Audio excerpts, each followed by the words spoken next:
The Chainsaw Man anime is slated to be one of the most hyped anime of the year and possibly the last couple of years, because you can't go anywhere on YouTube or other social media platforms without seeing some sort of conversation revolving around the trailers, the animation, and just the general anticipation of the first episode. And there's a good reason for it. Not only is Studio Mappa taking charge in adapting this manga, and we've all seen the various works of Studio Mappa look really amazing, like the 4th season of Attack on Titan and Jujutsu Kaisen. But on top of that, the source material is truly a unique story that I believe is truly different from every mainstream manga that there is right now. So in today's video, what I wanted to talk about is what you can expect from the Chainsaw Man anime and really how much it's going to be different from your usual anime experience. By the end of this video, you'll have a perfect understanding of the type of anime that Chainsaw Man is going to be, and of course I will not be spoiling anything from the actual story, so don't worry, you can watch safely here. But really quick, before I get into all that, if you guys enjoy Chainsaw Man and any Chainsaw Man related content, then hey, just hit subscribe and it's a done deal, because I am going to be dropping Chainsaw Man content each and every week, talking about chapter reviews while the manga is currently being released, and of course anime episode reviews each time an episode drops, and on top of that also talk about various theories and topics that come up throughout the manga and the anime. So you definitely want to be subscribed with notifications on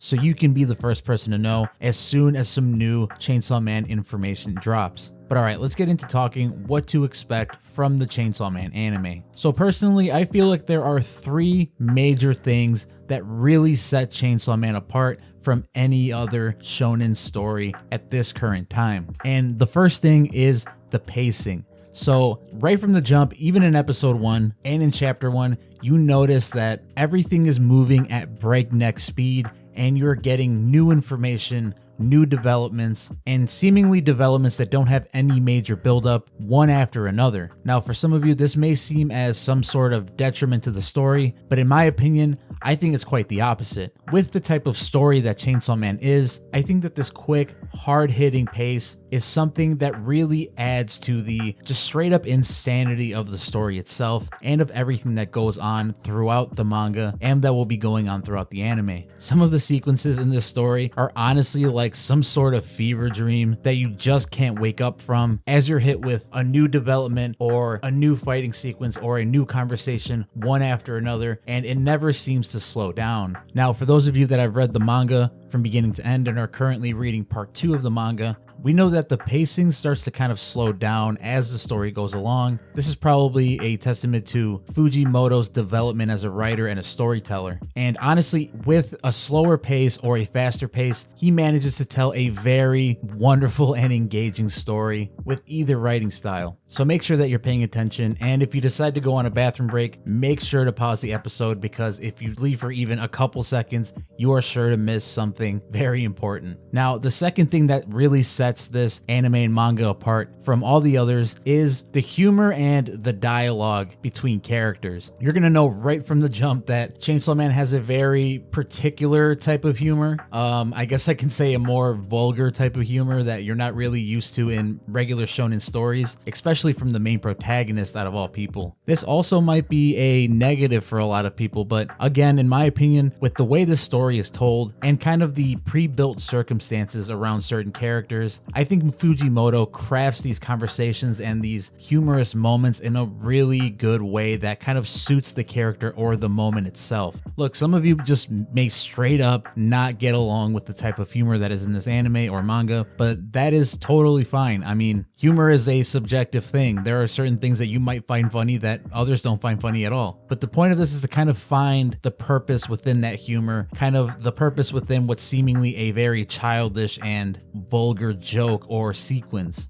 Fujimoto is the type of writer that really doesn't waste any time when it comes to his character development, which is also attested to the previous thing I mentioned, that the pacing is just so fast that there really isn't any time to add any fluff or unnecessarily sequences between characters or things with no real substance or that don't really drive the plot forward. Not all the humor in Chainsaw Man is vulgar or kind of hard to listen to, but definitely be expecting some of that as the story moves along, because it doesn't go anywhere. The third thing, and probably the biggest difference between Chainsaw Man and most major anime and manga, is the protagonist himself, Denji. Now, where most shonen have a protagonist that has this incredible moral compass, that has these grand dreams of becoming the greatest whatever of all time, or become the king or the master of this or that, insert whichever story that you think fits best here. That's not really the motivations of Denji, the main character of Chainsaw Man. You're going to see very early on that Denji has really some very basic and seemingly minuscule dreams and goals. And although on surface level it might seem kind of dumb or kind of turn you off to the main character himself, it's all very much a result of the environment that he was brought up in. Because Denji himself is a character who has never really had anyone to love him or any friends to spend time with or share thoughts and feelings with. He very much lacks that human connection that is so necessary for someone to, feel human or to feel like some sort of relevant person in this world.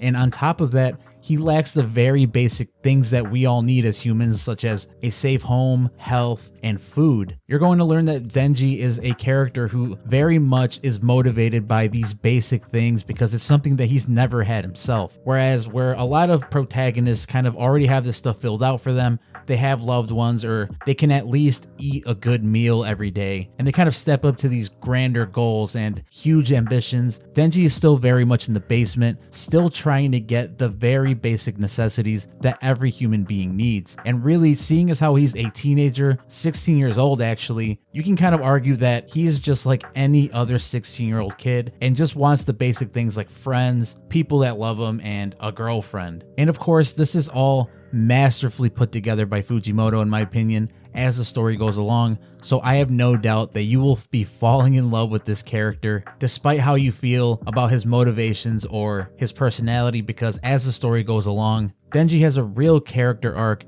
that I have not seen in any other manga or anime. And it's truly a beautiful story. So I really hope that episode 1 of Chainsaw Man gets you hooked and maybe causes you to start reading the manga, or at least stick with the show, because I really do think that you guys are in for a real treat. Well, that's it for this one, guys. If you enjoyed this video, please make sure to like. I'm a brand new channel, so any amount of support would be very much appreciated. So have a wonderful day, and I hope to see you guys in the next video.